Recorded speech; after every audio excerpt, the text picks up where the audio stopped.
নমস্কার দর্শক ও শ্রোতা বন্ধুরা, আশা করি ঠাকুরের আশীর্বাদে সকলে খুব ভালো আছেন এবং সুস্থ আছেন। আজ আমি ঠাকুর শ্রী শ্রী রামকৃষ্ণদেবের কাহিনী অবলম্বনে কথামৃত থেকে ভাব ও কুম্ভক, মহাবায়ু, ভগবান দর্শন এই পরিচ্ছেদটি আপনাদের সামনে তুলে ধরব।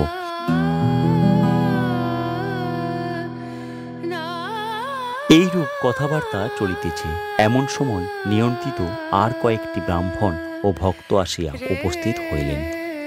তন্মধ্যে কয়েকটি পণ্ডিত ও উচ্চপদস্থ রাজকর্মচারী, তাহাদের মধ্যে একজন শ্রী রজনীনাথ রায়। ঠাকুর বলিতেছেন, ভাব হইলে বায়ু স্থির হয়। আর বলিতেছেন, অর্জুন যখন লক্ষ্য বিদে ছিল, কেবল মাছের চোখের দিকে দৃষ্টি ছিল, আর কোনো দিকে দৃষ্টি ছিল না। এমনকি চোখ ছাড়া আর কোনো অঙ্গ দেখতে পায় না। এইরূপ অবস্থায় বায়ু স্থির হয়, কুম্ভক হয়। ঈশ্বর দর্শনের একটি লক্ষণ, ভিতর থেকে মহাবায়ু গড় গড় করে উঠে মাথার দিকে যায়, তখন যদি সমাধি হয়, ভগবানের দর্শন হয়।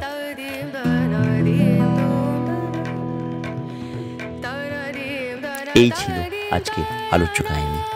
আজকের এই ছোট্ট ভিডিওটি যদি আপনাদের ভালো লেগে থাকে, তাহলে অবশ্যই ভিডিওর নিচে কমেন্ট বক্সে ছোট্ট করে একটি লাইক এবং কমেন্ট অবশ্যই করে দেবেন।